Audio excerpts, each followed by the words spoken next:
Welcome to your Yin Yoga class that is specifically focused on reproductive health and also on symptoms of UTI.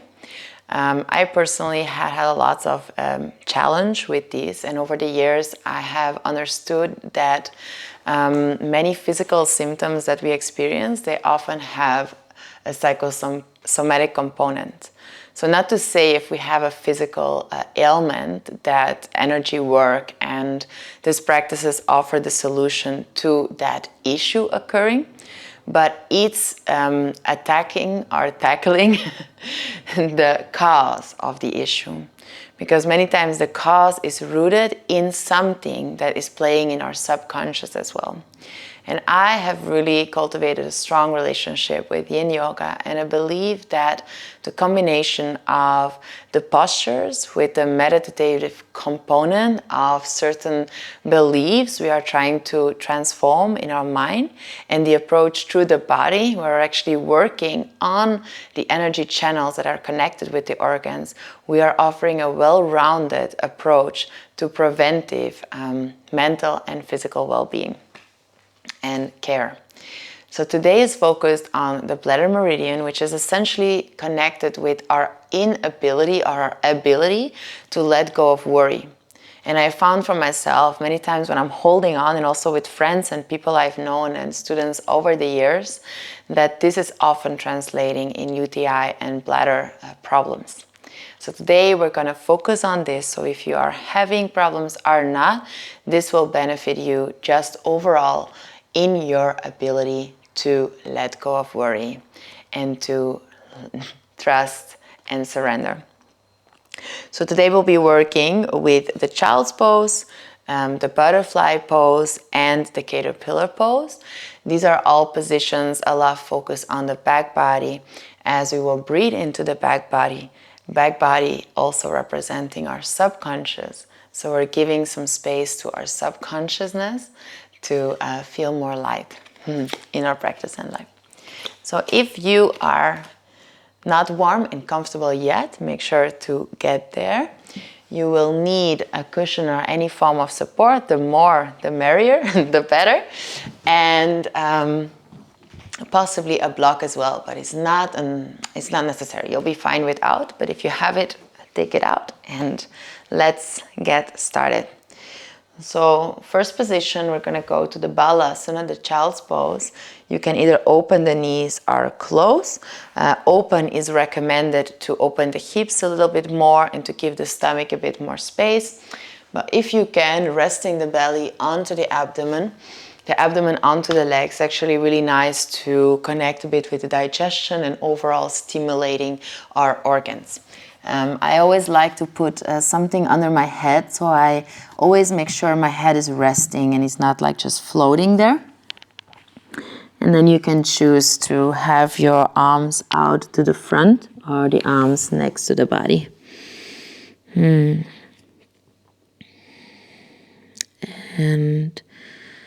even though in Yin Yoga many times we don't control the breath, it's not the intention to change the breathing rhythm. Unless said otherwise, it can help to emphasize a part of the breath, mostly the exhalation. So trying to emphasize the exhales.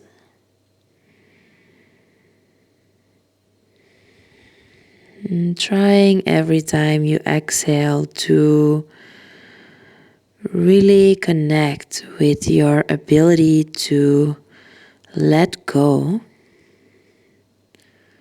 of internal tension. As we know, is not about pushing physical tension away, but reducing reactivity to it. So letting go of our need to react to those sensations and just being with them.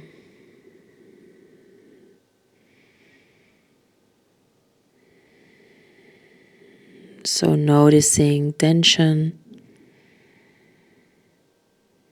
whether it's physically or mentally, and just breathe, letting go of reactivity. We're gonna take a few more breaths and try to feel specifically the back of your body, and if your hips can become a little bit more heavy, maybe even by gently placing your hands onto your lower back, maybe wiggling a bit from side to side, and just letting the hips really settle down.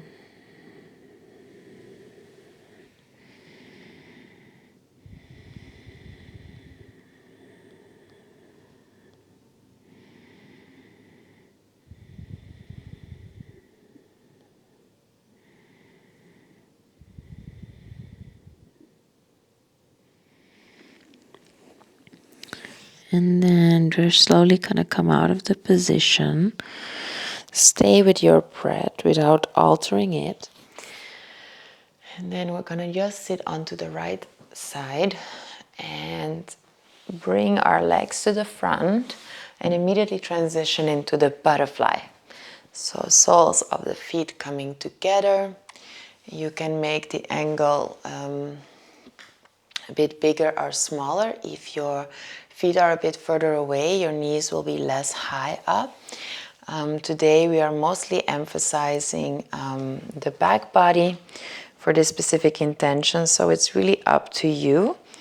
You might support the knees if needed to make sure you don't have extra tension and you can really stimulate the parasympathetic nervous system. Less effort and more surrender. And then to really top it off, you can possibly put a block and rest your forehead onto the block. And then releasing the arms. If you need any extra support, more blocks or more cushions, do so. And make sure you don't go to your maximal expression. So it's not about being in 100%,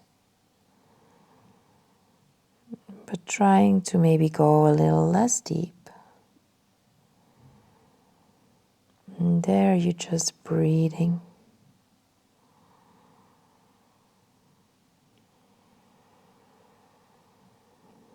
Again, emphasizing every exhale.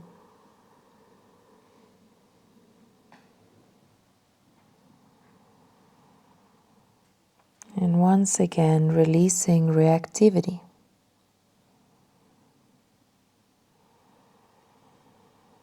Or at least reducing it. So it's not about no longer having thoughts of control or wanting to control, but it's your ability to notice what's going on and just return to breathing in and out, softening every time you exhale.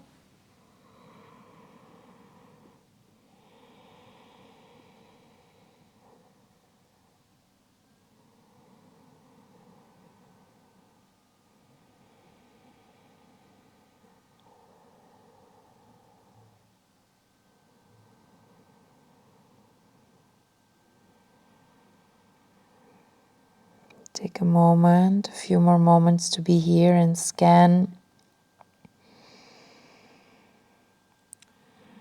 the inside of your body.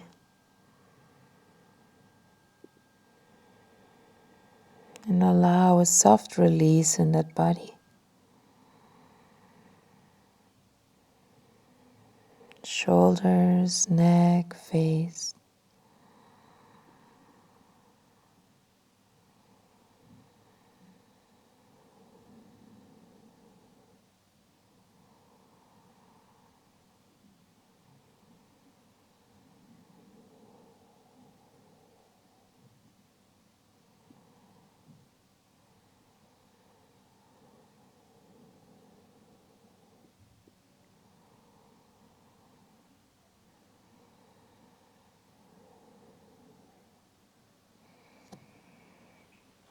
And then slowly come out of the pose. And I want to invite you to take any natural pose or anything that comes natural now. Hold yourself. Just notice and stay connected to your breath.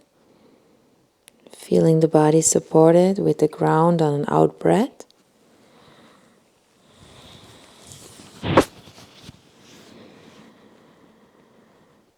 And feeling ourselves safe and supported. Many times we tend to approach everything from mind, but we deny the very important relationship that exists between your body and mind. And it is actually not as much about controlling outer circumstances with your mind, but finding space within in your body, releasing tension that will truly give us space mentally and change the way we engage with reality. So instead of trying to change others or situations, change your inner engagement, the way you connect with it from a place of relaxation. We're going to take a few more breaths wherever we are, whether we are still or moving a bit, just feel it. And then we're going to close off today with a deeper forward fold. It can look like this. So if you have a lot of tension in the back body, like stored tension, and then just bend as much as you need and just rest your forehead either on a block or a cushion.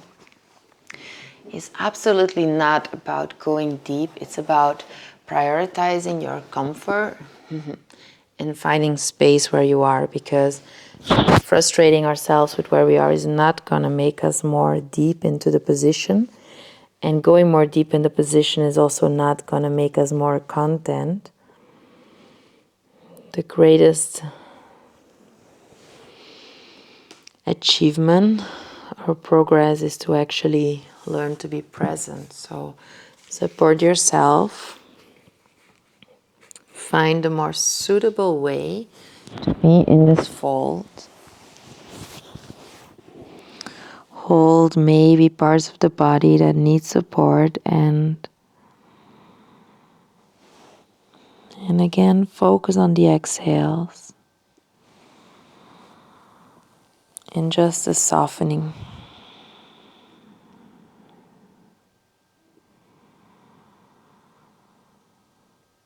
Try and connect with the Apana energy of feeling the body connected to gravity. Hips wide and heavy.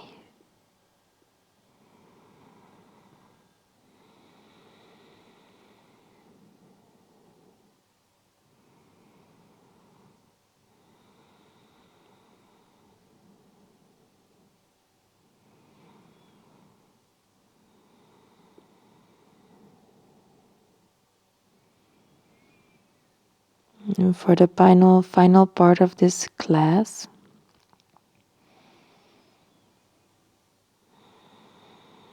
can you try to emphasize the connection you have with the lower belly and lower back?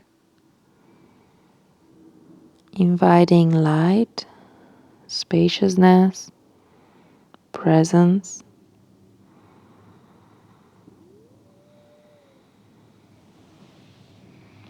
Inviting a sense of trust and peace for where we are tonight or today. As the opposite of fear and worry is trust and surrender.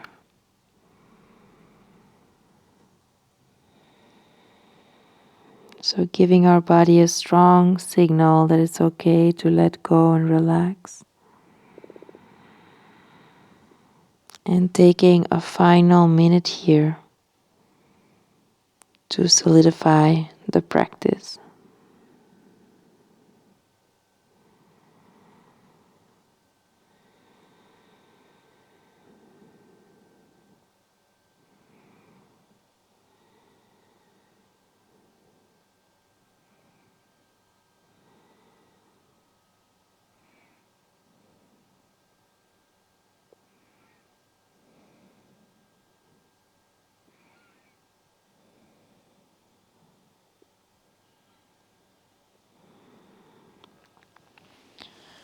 You can stay here as long as you still need. You can also transition to a nice and supported Shavasana, and it's normal that you might feel the urge to fall asleep. If you do so, really stay in that nice space. If we feel the body really tired, many times we don't recognize when we are in the mind. So really acknowledge and honor that renewed depth in the communication with your body. You're established now. So if you need to rest, just rest, trust. Whatever is happening, you can choose to close the practice here in the previous position or laying down. But whenever you finish the class, let it be on your own rhythm. And hopefully wishing you a beautiful and peaceful continuation of your night. Thank you.